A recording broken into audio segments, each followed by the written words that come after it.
Assalomu alaykum O'zbekiston.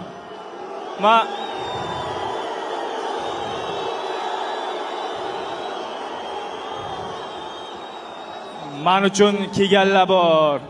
Sizlardan kechirim so'rayman. Men bitta narsani aytamanki,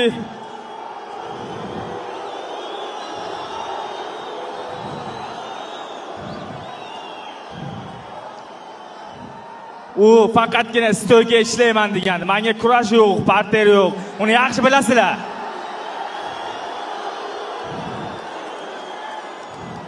Men faqat Muaytayga kickboks urish o'rgan bo'laman.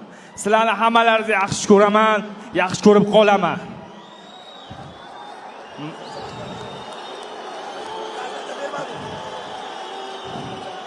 Men bu yutqazishim hech narsa emas. 3-4 marta bu hayotga juda qattiq yutqazganman. Mana shunday inshaalloh ketaveraman. Sizlarni yana bir xursand qilaman. Meni kechiringlar faqat.